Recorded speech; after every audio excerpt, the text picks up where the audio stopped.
Boom, we're on. And today's guest, we've got Lee Sansum. Great to meet you, brother. How are you, big man? I'm good. Are you? Yeah, really good, thank you. First of all, thanks for coming on the show. My pleasure. Thank you for having me on. Yeah, no problem. You just released a book called The Bodyguard. Great read, close protection, like you've worked with some of the biggest names on the planet, but none other than Princess Diana. Yes, The biggest name probably on the planet. Yeah. You got to have deep personal conversations with her. Your own opinion of the night of the crash. Like, very fascinating read. Like, Yeah. I get a lot of books and a lot of guests, but that one I read in 2 days. Wow. Very intriguing. It's always something I've always remembered. Now we're 25th anniversary just passed a couple of days ago. I know. But as a kid, that's always something that's always stood out, and there's a lot of speculation, a lot of conspiracy theories, but you're the man in the mix. Yeah. But how are you? I'm good. Busy, as always, like you. Dashing about all over the show, but yeah. Everything's good and everything's good. So, like I say, a massive family, and who were you protecting then, the father or the son? So you had the head of the family, Mohammed Al Fayed, Yeah. and his wife Henny, and they had their 4 kids: Camilla, Jasmine, Omar, and Kareem. Omar being the youngest. Who I was chatting to last week, actually, we kept in touch. It's such a lovely story, this. He got in touch with me. I'll get back to that. He got in touch with me, I don't know, maybe a year ago. And he said, Lee, I'd just like to thank you for, you changed my life. How nice is that? Yeah, it's He's amazing. only a young boy, same age as Damon. So each member of the family had their designated protection. And so when I went there, I worked in London, learning all the routes, all the secret passages and everything I needed to learn, about the family. And then at that time, I think you spent about 3 weeks in their main residence in Mayfair, and you never got to meet Mr. Fayed for the first 2 weeks. Now, the first time you'd meet him is you'd open the lift door and he'd just look at you and walk past. And this was the vet. If he didn't like you, you're gone. Then the next thing, maybe 2 days later, you were allowed to speak to him. So he's letting you into, because, I mean, when you're working, I spent more time with their family than mine. So you get to see everything, and so you can you imagine letting somebody into your family that's going to live with you. It's a big, and I totally get it. So I worked in London for a little while, and then I got moved down to their home in Oxted, and then I worked a lot with the boys, and then I worked sometimes with the girls or with Mrs. Fayed. And then I went on to his team, so I looked after him then. And that was like it was, you got paid more money. It was a bit more credibility. It's a great job. I loved the job. And then I was team leader for a little while. And just had the most amazing experience you could ever imagine. Private jets everywhere, helicopters, boats, the whole shooting match. How many security was protecting that family? Well, I mean, at different stages, we had different numbers, but it was a considerable team. It was a considerable setup at that time. Yeah. At any one time on the books, maybe 50. 50? On the books, yeah. And we all worked around in rotation. But this is the thing, James, what people don't understand. I know you've read the book about close protection operators. Say, for example, in Northern Ireland, if we went out as a close protection team, or, because I worked in witness protection for a little while, you might have 4 guys on the ground. You might have 150, 200 people around you in support of that, So on the bigger close protection teams, you've got your surveillance people, your counter surveillance, your drivers. You've got your close protection team that work with the VIP as such, and then you've got people around them. So there's layers of security, and then you've got people at the residences looking after them, so nobody gets in there and leaves things in there, cameras, bugs, whatever. So everywhere you go, you're trying to make it as sterile as possible, because there was massive threats against the family and him. He brought down the government with the Cash for Questions carry on, which I was involved with. What was that? And so what he did is he wanted his British passport, but they wouldn't give him the passport, because when he bought Harrods, there was a big legal case that went on with him and this guy called Tiny Rowlands who tried to buy it. And what they were alleging is he bought it with somebody else's money, and it was the one of the Sultan of Oman who he used to work with. So I think he had his gold credit card and bought it. But the Sultan went there and said, no, there's nothing going on here. His money's my money. I'm okay with this. This is fine. So I think at the end of that trial, he was found not guilty, but I think the upper classes put like the death wish on him and said, but it wasn't, he didn't do it like a gentleman. So he couldn't get his British passport. How crazy is that? Everything he used to do here, he was a very generous man. He did a lot for charity, but which he never told anybody, for children's hospitals and things like this, and for the older people in his town, hampers at Christmas and everything, but he never publicised it. And you're thinking, we need people like that in our country. And I just don't get it, in the UK. So, so what happened was he went to prominent politicians and said, look, can you ask these questions in the House of Parliament about my passport? And there's some money. Go and stay at my Ritz hotel free. So that's what he did. And in the end, they weren't asking the questions. So he said, right, okay, I'm going to show you fuckers. And he said, right, publicly, that person, I've done this, and there's the evidence. And he brought the government down. That's mad, isn't it? So they took money, expecting him not to just walk away. No, but he's not that kind of guy. He's always had a target on him for some reason. Even me in the newspapers always been negative about the man. How was he as an individual? He was one of the most intelligent men I've ever seen. There's him, and this, people are going to freak at this, Alex Salmond.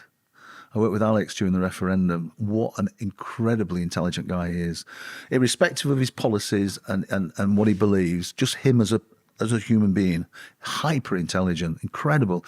But Fayed was the same. His attention to detail, I've never seen anything. I've learned so much with him about attention to detail and stuff like that. And we walked through Harrods, the size of it, and we every day we'd walk the floor with him, maybe sometimes for an hour, sometimes for 10 minutes, but he'd always walk around his store, around the shop. And, he'd be walking past something and he'd be like, stop, get me the manager. And they would shit themselves. Out they come, and he'd go, look at that stand over there. And I remember one, it was with umbrellas. One was upside down. I'm thinking, how do you see that? In this massive store with everything going on in your life, with all your businesses, or you'd find a bit of dust somewhere. Mad, eh? How was your relationship with Dodie? So Dodie was, he was a quiet guy, and he would be around the family quite a lot, and I'd drive him sometimes, and he wasn't a very chatty guy, but he would talk to you, because he did a lot of films and stuff. He did Chariots of Fire, executive producer for that. So he had his busy social circle going on, young man, going around all the bars and nightclubs and all the rest of it. And then he had his business that he did. So I think he was a very thoughtful guy. So sometimes, he's on his phone a lot. So really, he wouldn't speak sometimes on a car journey. He'd just say hello or whatever. So, yeah. And again, when you get a person who's a little bit introverted like that, you just give them their own space, don't you? Mm-hmm. I wouldn't want to speak to him, but if he wanted to speak to me, I'd speak, Yeah.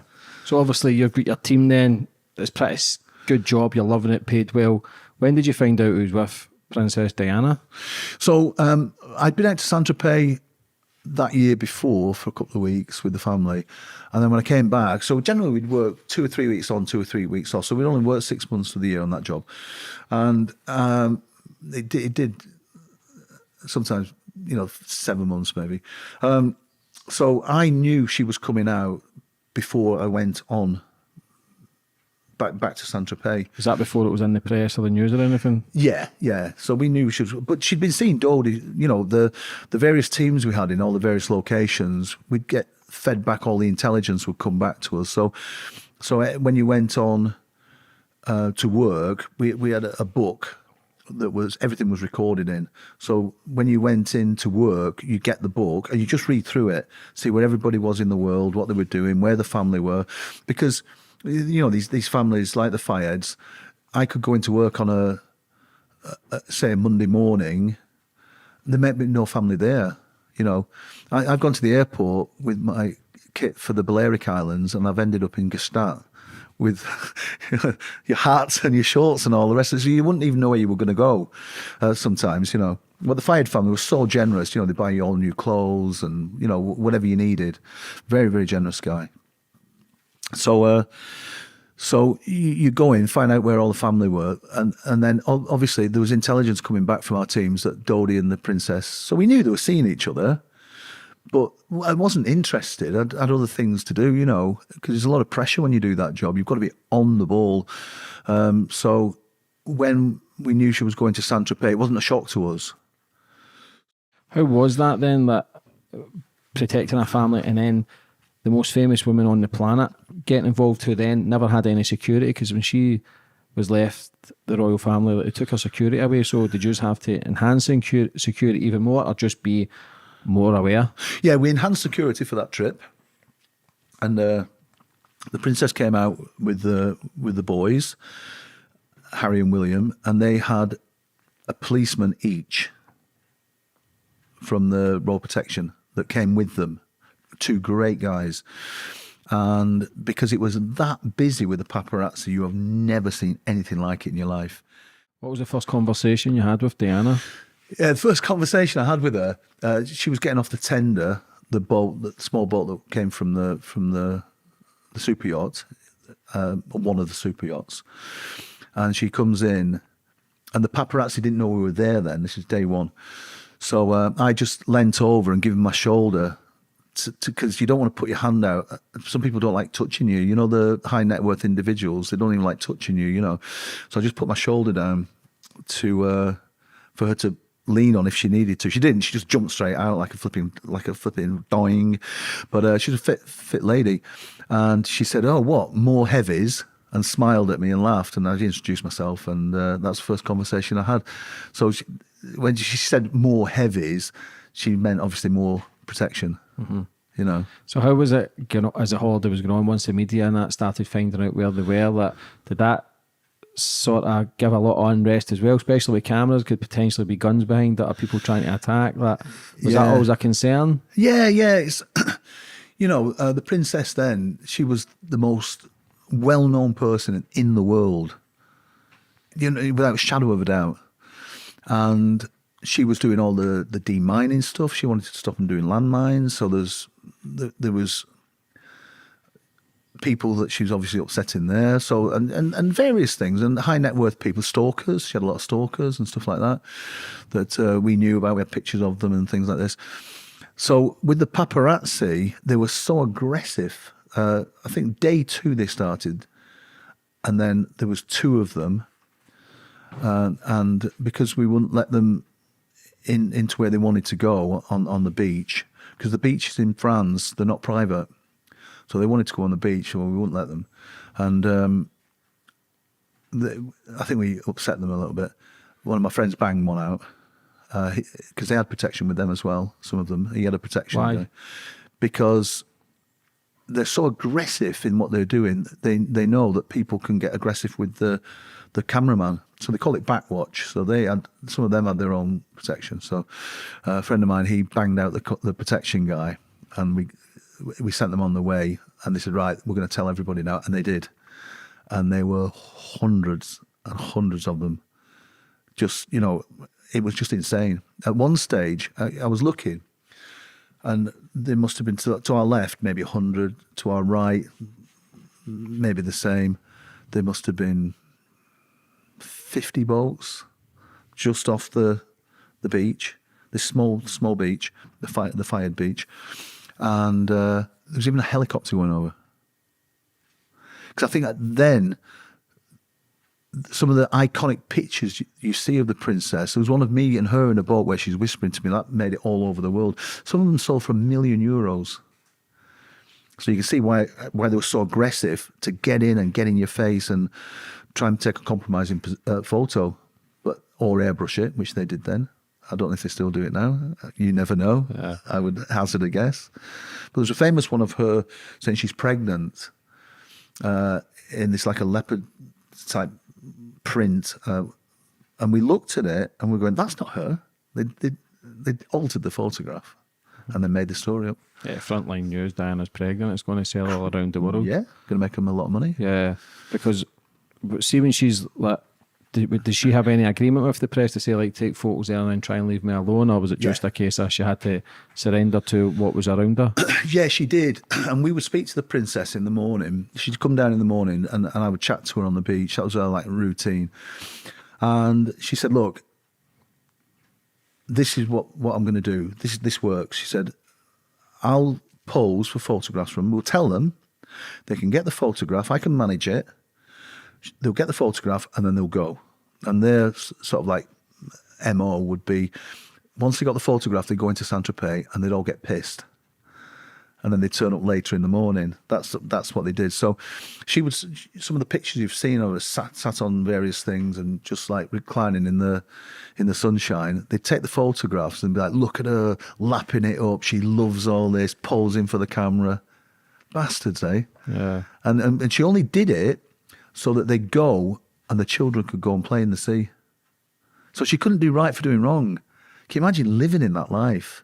Yeah, and she was a phenomenal woman. Like you said, it was at the Halo Trust. She changed with the landmines. Like she'd walking down the street with landmines to change it. Then she was going seeing the kids with AIDS. And, I know. Like you say, a lot of these high-end people, they don't even touch you. No. Don't even like to stand close to you. No. Like, we're peasants. Yeah. The high-end people. You're breathing my air. Yeah, go away. Yeah. But was she just such a kind soul, as a lot of people say that, like you say, the most famous woman on the planet probably to this day. Yeah. Like, was she as kind as she was when you seen a lot on TV? Yeah, she was. You know, she'd speak to the chefs, the cleaners. She sent me a lovely letter after it signed, you know, that she wrote with her son's signatures on, thanking me for looking after her. And imagine how busy she was taking time to do that. That's amazing, isn't it? And when you met her, she was a special person. You know, when you meet somebody with that charisma, with that vibe, you know, and she was. And this is, we didn't have social media or anything then, of course. And the question is, why did everybody love her? Because people could see what she was like.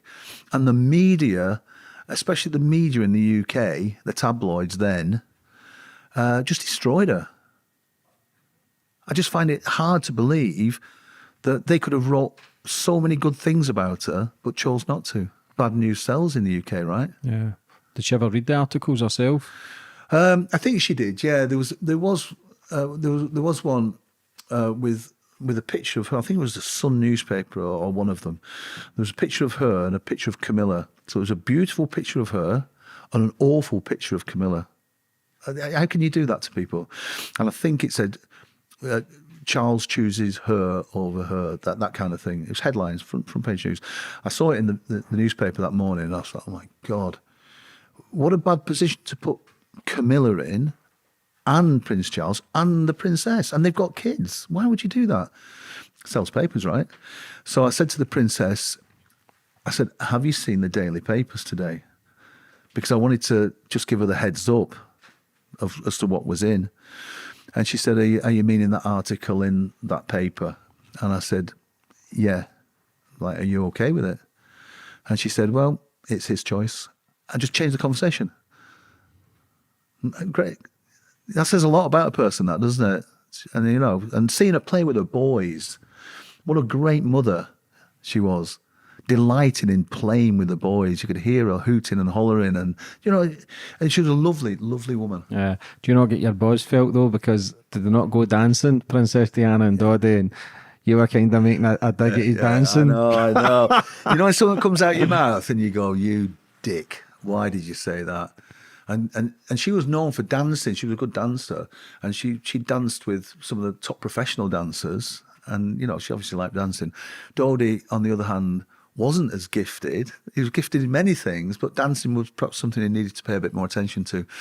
So I just made a glib comment, say something like, I can't remember now, you know, what do you think about Dodie's dancing or something like that? And she said, Lee, I remember this. I didn't even understand what the word meant at the time. She said, Lee, don't make me terse with you. That was it. And looked me right in the eye, and I knew, shut the fuck up, Lee. Took it too far. The bridge too far. You know, when something comes out and you're thinking, because I would chat to her every day, you see. So, yeah, I apologised and give myself a slap. Yeah, because did her life, what year was this? 97. So that was the same year she passed? She passed a few weeks after that, yeah. So, because she wrote a letter to, is it Paul Burrows in 96 and says that they were going to kill her in a car accident. Was she ever in fear of her life? Did you ever feel that Yeah, vibe? she was, yeah. I spoke to Paul Burrell actually in London the other day, and he was telling me about that same letter. And he's got, you know, his own things. I don't really read the news, or I don't follow media or anything like that. So, you know, I don't follow the Princess Diana stuff. But, yeah, her friend Gianni Versace was killed. And everybody thought it was a planned hit. That, you know, looking at what happened in the security industry, that's what everybody thought had happened. It was a classic hit, but it turned out it was something slightly different. But I bumped into her on the top deck of the boat. I was going to look for the security cabin. We had an allocated security cabin on this massive boat, so that we could get changed and just hang out, you know, if we went on the boat. And they changed the security cabin, and I was trying to find it. And I was on this big open deck, you know, just all glass. And there's only, I walked in there, and I'm almost like as close as I am to you, to the princess, with her back to me, looking out over the harbour. And she turned around. She'd obviously been crying and a lot. And she said, "Have you heard about my friend?" And I said, "Yes, yeah, we have. You know, it's awful what's happened. You know." And, you know, I know you knew him, and I'm really sorry. And she was crying, and she said, "Do you think they're going to do that to me? Do you think?" And I kind of like say no, and look at your team. You know, we'll protect you. Trying to calm her down, and as she steps closer, anybody else, you just give them a hug, right? I think that's what she wanted, to feel that. But can you imagine if I'd have done that? The paparazzi got a snap of that. That would have been awful, wouldn't it? So all your human instincts wants to comfort somebody, but you can't. You've got to step back. And I had to step back and said, "Look, I've got to go now. I'm really sorry. If you need anything, just, you know, give me a call." And just walked out and shut the door. Mm-hmm. See letters like that with her saying that she was fearful of her brakes getting cut and they were going to kill her next. That, do you get briefed on that as well, or is that just something you hear through the media? Well, at that time, we were aware of it. So you do your background when you work with somebody. You always do your background checks on them, and you profile them. So you would profile the person and look for anything like that. So so you understand where they're coming from and what mindset they're in. Because if you're working with a client who is fearful of their life, they're going to be more happy to work with you on your recommendations. If you go and protect somebody who doesn't see the need for it, they're not going to want it. So it helps you pitch where your level of security will be, but also it helps you understand their mindset, what they're thinking, but also it helps you understand of what things they've encountered and what threats they feel are against them, and then you've got to try and work it all out and do a risk assessment on that, you know.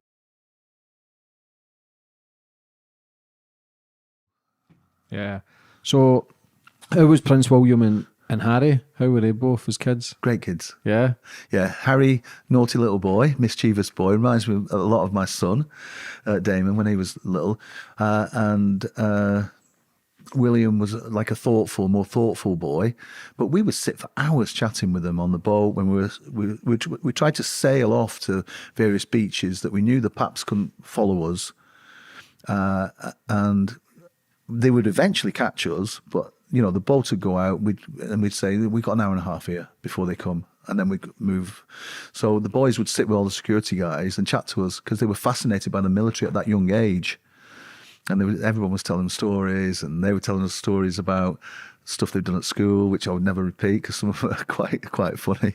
But yeah, so we were just chatting like you would chat with kids, you know. And I get on with kids, Yeah. you know, because I've got 6 kids, so I love kids. So at the end of the holiday, this is the last time you see Princess Diana. Did you ever have a feeling did you ever worry for her life when she was leaving? Or was it just good vibes, they had a good holiday and it was just, I'll see you soon? Because probably one of the most, it's like the biggest death probably ever on the planet, because there's so much speculation, so many conspiracy theories, Yeah. blood getting tampered with, like, why wasn't there security behind the car? I think the driver as well, Henri Paul, is it? Yeah. Like, he worked with MI6 as well, is that? There's so many things, you know, and I can only comment on what I saw and what I heard, but all these conspiracy theories, I think, because there's so many holes in it, and you know, so many things that went wrong. You know, that car that went in, they've never found a car, and there was motorbikes that went in that they, you know, the security cameras are off. It just leads for people to go, well, why?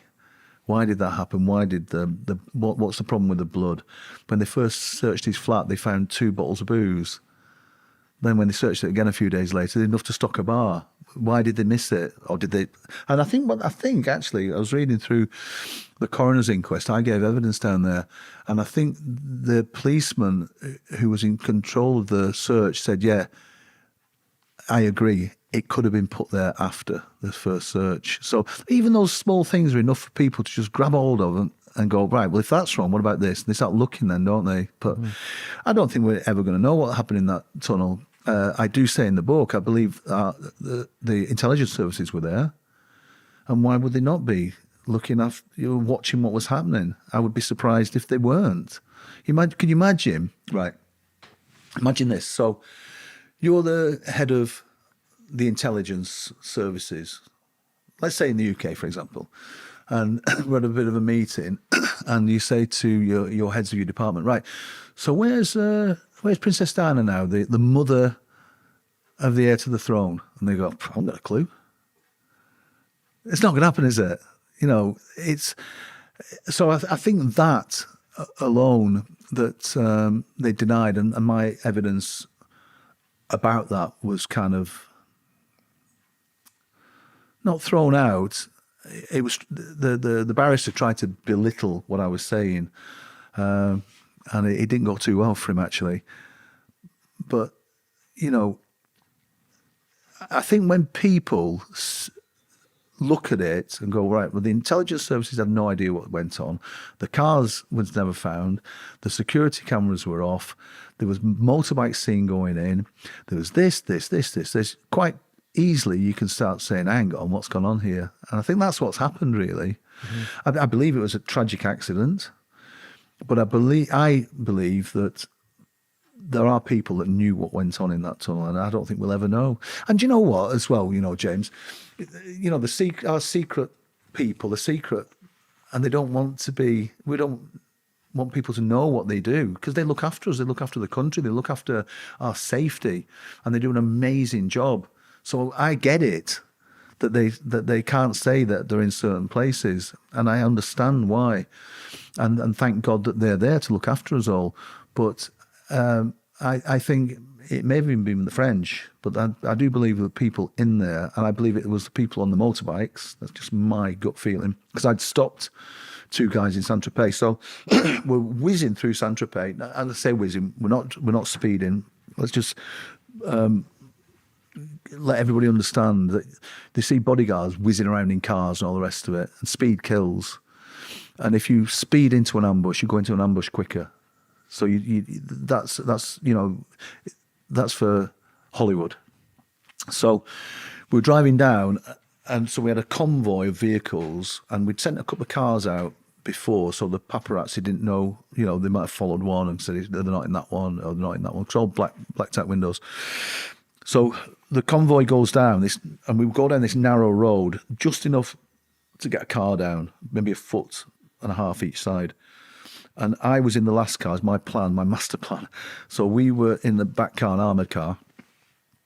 And as we got down this narrow road, we stopped our armoured, opened the doors So even if they pushed against us, they'd push the doors back open on themselves onto the wall. You know, they couldn't get past. Anyway, there's two guys came down on different motorbikes. The paparazzi were generally on mopeds and things like this. A couple of high-powered motorbikes, dressed in a way that ex-military would dress in. And they spoke to us in a way that ex-military would speak to us. Yeah, you're right, lads. Are you going to let us pass mucker? Which is a military term. And we said, lads, you know, we can't do that. He said, yeah, we thought you'd say that. Anyway, cheers anyway, lads, and just drove off. No cameras, nothing. So my understanding of that was they were obviously watching the princes and the princess, and why wouldn't they be? So MI5, MI6 were watching you as well. Yeah. But I mean, you've got Harry and William. One of them is going to take over As king. as the monarch. Could you imagine just sending two policemen out into that shit show? Do you know what I mean? Yeah. Imagine the prince saying, "Who's with my boys?" Well, we've got two policemen. Mm-hmm. See, when they left the Ritz, why was there only like one bodyguard with them and none of them had seatbelts on? Was that always the case, not have seatbelts on in case you were under attack, it's quicker to leave, or should have had their seatbelts on as well? They should have had the seatbelts on, yeah. And Trevor had his on. But is that why he's the only one survived? Yeah. It's I think that's Trevor can't remember anything about it. By the way, he's just lost his memory on that, and that must torment him. And I remember he said to me, Lee, when I carried him out of the golf buggy to see Dodie's grave, and he's my size, big guy, but he just lost so much weight. He was horrendously injured. And he says, this is the biggest thing that's happened in the world. He said, I was there and I can't remember anything of it. You could see it was disturbing him, you know, it was very emotional. And because it's such a fast-moving environment, people say, you know, sending the decoy car out, you know, was really bad policy, but, you know, and not having a backup car for when they moved. But you can only call the shots if you're there, right? And we did do one-vehicle moves. On occasion for whatever reason, because this is private security. This isn't police or military, you know. So, you know, you've got to compromise, and you've got to compromise with the client as well, because they've got their needs. You know, they pay the bills. So you don't know what happened, but Dodie didn't like wearing his seatbelt. He was known for it. He hated putting his seatbelt off, and he would kick off. And he did that with me once, the first time I drove him. And I said to him, look, so you put your seatbelt on, please. And he said, no, I don't wear my seatbelt. I said, I'm not starting the car till you do, and you're late for your dad.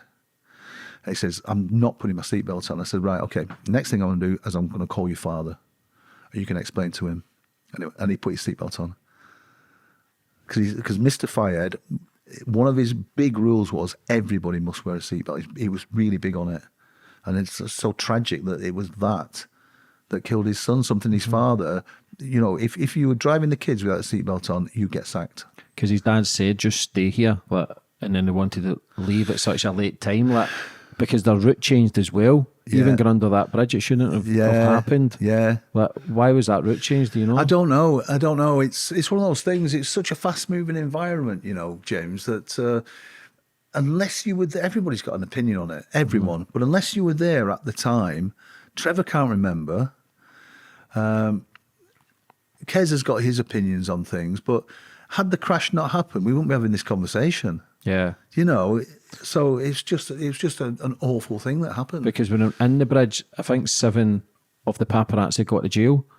They get charged. Yeah. And then they got released because the guy, the driver, is it Henry Paul? They then saying that he was drunk and then put the blame onto him, like you say, in the house. This is where, for the outsider, like you say, it's if you're MI5, they're going to cover up everything that nobody needs to know. But for the outsider who then blamed him and says he was drunk, and then they done the blood test and says, there was blood in his system, or there was pharmaceutical drugs, to then that getting overturned 11 years later, 10, whatever, and says that it wasn't drunk. Yeah, I think with the bloods, I think the French weren't, I don't know, if you want to prove something about anything, you get enough experts, you've got deep enough pockets, you can change opinion on anything. So there's that many experts there and all the rest of it. But I think the way the police handled that evidence gathering left a lot of questions to be answered, I think, by the way they did it. And without getting into it, I know the toxologist and, the carbon dioxide in his blood was a big issue. They said it came from the airbag. I just don't know. I'm not an expert in that. But what's interesting is at the end, because they took blood from different parts of his body, and it absorbs quicker in different parts and dissipates quicker, they can kind of say, well, he had, I think it was twice the legal limit. So what's the legal limit then? I don't know. It's not my bag, this. Let's say it was a pint and we had two. If I had two pints, he had 4. So it wasn't, and you can see on the pictures he wasn't staggering drunk. He was but he was made out to be pissed out of his head. And Trevor said to me, and Kez has said to me as well, he was not drunk. We would not allow him to drive. Why would you? Why would you allow somebody pissed to drive? And they were both sober, by the way. Kez was a former police officer, Royal Marine Police guy, so he was used to dealing with drunks and stuff. And I think it was just a horrible accident that I think that our intelligence services or the French were there, and they should have been there. I wouldn't expect them not to have been there. And I think somebody's gone, shit, we can't be seen to be here. And I think that caused a catalogue of things which allowed the conspiracy theorists to jump on the bandwagon. So you think they've had to cover that up because MI5 are going to be watching, like you say, it's the future king's mum, or it's Diana, and so they think they've been following you anyway. It's just happened the paparazzis crashed into them. Get out of there. They've died. They've got out of there, but then the cover-ups with the speed camera wasn't working, the cameras were off, because it was a white Fiat, It was a paparazzi man, but there was marks on the side. Yeah. But again, it's because I think the ambulance was like an hour, 2 hours to get Diana to the hospital, and that stopped twice. I know. So when you put it all together, it's a fucked up, isn't it? It is. It's all fucked up, and people who are far more intelligent than me come up with these conspiracy theories. I just think it was an accident. I think it was an accident. I think we had people there at government level, whether it's MI6 or the French or whoever, that saw what happened and just had to bug out there quick. Yeah, because I think it's Eric Patel as well. He was the only witness there, but they never used his evidence either. So there's a lot of question marks everywhere. But because I think as Al Fayed, he believes that his son was killed. Yes, he does. Yeah, and he was. It tore him apart massively, and the whole family, and living through that. This is what people don't understand. That Dodi died, his son. The brothers of these children. So I went through that the whole thing with the family, and grief is grief, isn't it? And then the princess obviously died. It was such a sad time for her family.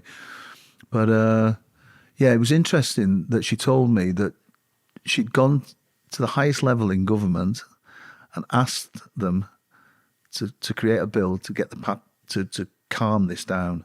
And she was told in no uncertain circumstances, no, we're not going to do it.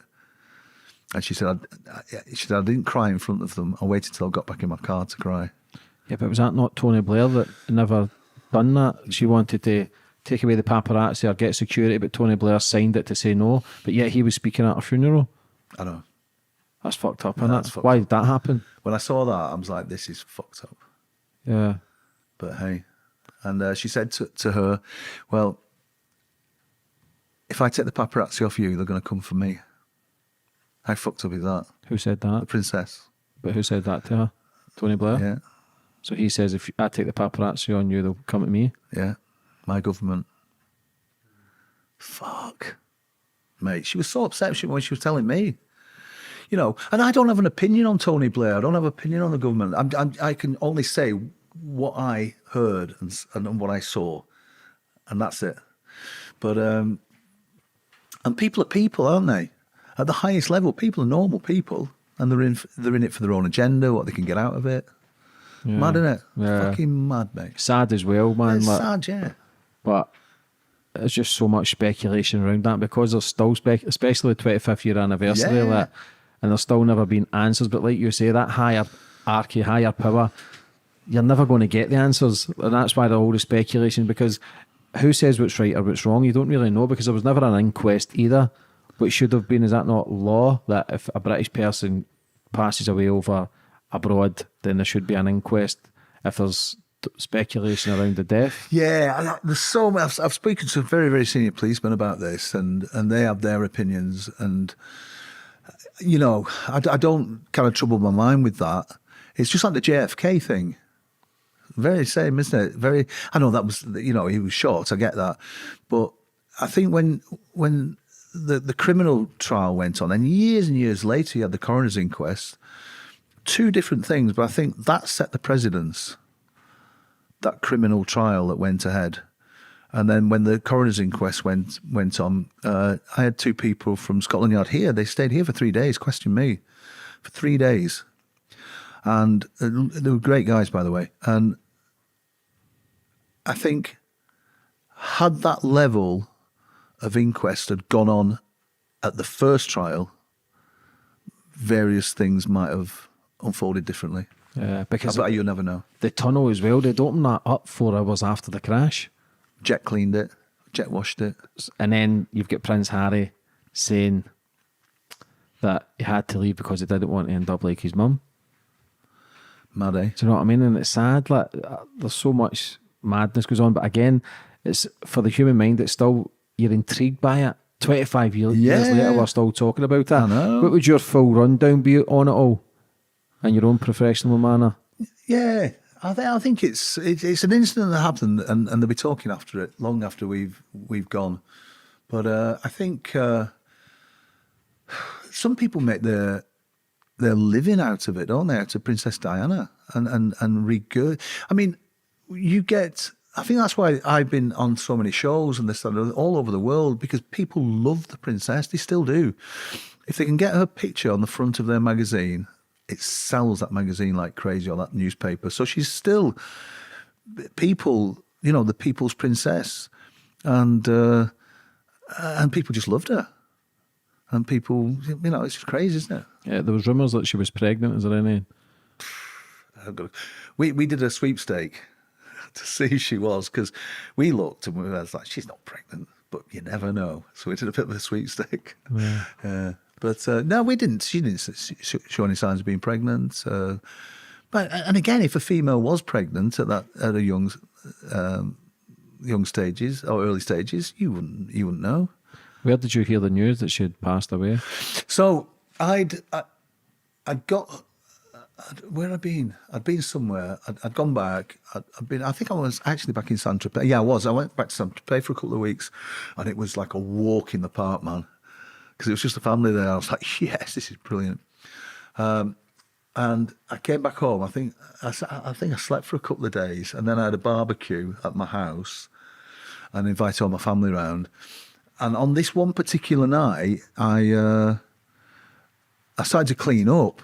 It might be near midnight, of course, which I never do. I just go to bed, you know. And I don't know why I did it then. I had Sky News on, and I heard it on Sky News. And I went to my phone, and I see I'd missed loads of calls. So I called the operations room, the ops room, and then I was getting a rundown, real time, of what was happening, you know, before it even hit the news. Because I thought, I packed my bag and stuff, because I thought I was going to have to go back into work, you know, which I didn't have to do, actually, which was a blessing, really, because I think it was very upsetting for the guys there going over to, you know, Paris and doing all that stuff. And I went back about 2 weeks later when all the funerals and that was going on, all that kind of stuff. You know, it's incredible. The outpouring of grief was just insane. Millions and millions of mourners. Millions. How was it for you? Did you ever feel like if you were there, you could have saved it from happening? As a guy who protects, like, you'd always feel as if you would protect the person you're with, but did you ever get sleepless nights that what if you were there? No, I didn't, you know, because I just accepted the fact I wasn't there. You can only fix what you can fix, right? So I know some people have, but I certainly didn't. Mm-hmm. So Trevor Rees-Jones, who's a friend of yours, Yeah. he was only survivor in the crash. Yeah. How long after the crash did you get to see him? So I he came out of hospital, and it was weeks later, and he came down to the family home, and Mr. Fayed had built like this beautiful thing, you know, in memory of his son, and it's probably about half a mile from the actual house, but in the grounds, you know. So I took Dodie, and we used to have a tennis, you know, the tennis buggies, you know, they use on the tennis courts. And that's tennis, what I'm saying, golf, what am I talking about? My head's flipping whizzing. Golf buggies. And I drove Trevor around, and, you know, when you see somebody and you think, fucking hell, I don't know you. His face was fucked, man. And he must have lost 3-4 stone weight. So I kind of picked him out the car and held him to the thing.